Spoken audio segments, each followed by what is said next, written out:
everyone, I'm Jessie from Nailed It NZ, and today I've got some pretty detailed Lion King nail art to show you.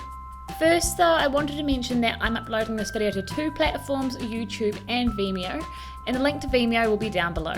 YouTube hasn't been very good for creators for a long time now, so what I'm doing is just seeing what else is out there. So, the Lion King nail art took me quite a while, but I really love it. For the art, I only used one brush, and that's a very versatile detail brush from my Nailed It NZ brush line. Also, I have a Disney series, but only one other has been filmed and that was Frozen, and the rest of the pictures are on my blog. I will link to that series down below if you want to check them all out. Please subscribe to my channel and share this video with your friends, and as always, hit that thumbs up button. Thanks for watching, and I hope you enjoy the video. Alright, so as usual I started off with a base coat and then painted my left hand blue and my right hand green. One coat will be enough, as we'll be sponging a gradient over the top. To encourage it to dry faster, I've applied a quick dry top coat and then applied some Simply Peel around the nail to save cleanup. Next I'm using 3 blue shades and a sponge to create a gradient on the left hand. I won't go into the nitty gritty of creating a gradient in this video just to save some time, but I will leave another tutorial down below to help you out there. After they're done, apply another quick dry top coat and peel off the Simply Peel. To get the extra polish off around my cuticles, I used the cleanup brush from my Nailed It NZ brush kit and used some acetone to wipe away the excess. After that hand was done, I did the other hand in the exact same way, except with 2 green shades and a white. Now they should be looking something like this. Okay, so this is where the crazy stuff starts. This design took me about 6 hours, but to be fair, I did muck around a lot and took quite a few breaks. I always start my complicated designs by outlining them first, and usually use a picture for reference. I'll link to the images I used down below. I'm using dark brown to outline Simba and Mufasa here, and right now the focus is on getting the proportions right, not making it pretty. The proportions are what make it look like the actual character, instead of a random lion. Once that was done, I mixed up some orange and yellow nail polish to make this colour here, and then filled in most of their faces and bodies with it. Next was Mufasa's mane. I used a rich red for this and added more detail later on. As a little note, I used normal nail polish for this, but if you prefer acrylic paint you might find that easier. I'm just really familiar with nail polish, so I work best in that medium.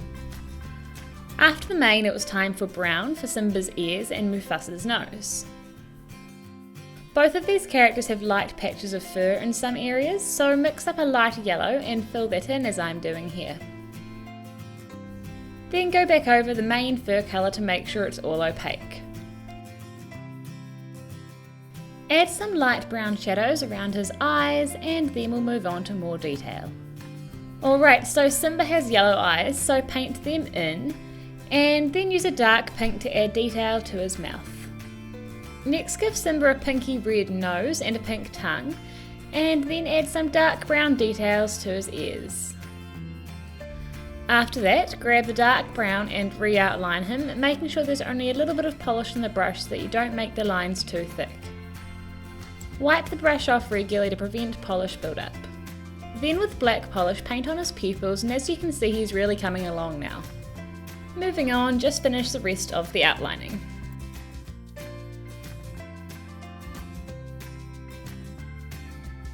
Grab a white polish next and paint on some tiny little teeth, just a bunch of dots really with some longer ones at the sides. Then add in dark brown whiskers and we'll move on to Mufasa. He also has yellow eyes, so paint those in. Then get your dark brown and repaint all the details, especially around the nose and the chin. Add in whiskers and make some markings around the second eye. I also added in a couple of white dots for reflections in the eyes. I then checked it over and made just a few more touch-ups, mostly fur colour really, and that's the detail for this hand done.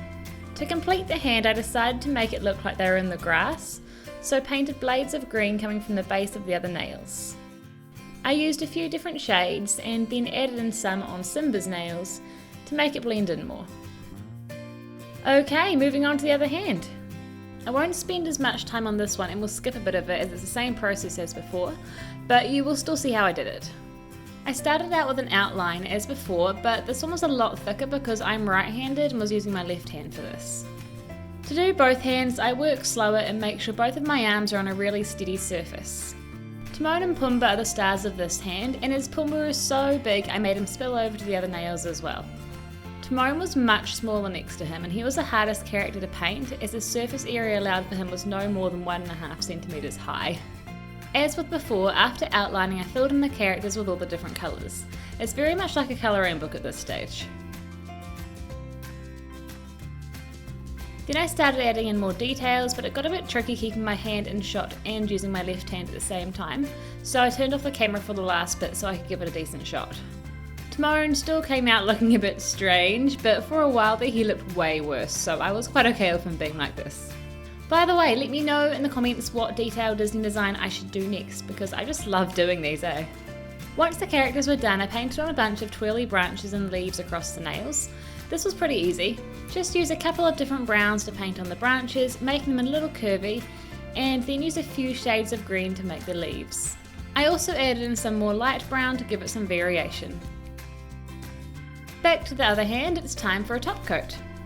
Again, I used a quick dry because I would hate to smudge them after all this hard work, and I actually did 2 coats to make sure I covered every area. Also, in case you're wondering, I'm currently using a Jordana quick dry. I find them really cheap and easy to find, as well as working well. And here is the finished result. I hope you guys like it, and remember to subscribe if you do. If you'd like to support my art and get something awesome out of it, please make sure you check out my nail art brush line down below. Some updates will be coming to the store very soon, so keep an eye out for that. Thanks so much for watching, and I will see you later. Next, grab the neon pink and use it to fill in alternating sections of the space between these V's, as you can see I'm doing here. Try to make it quite clean.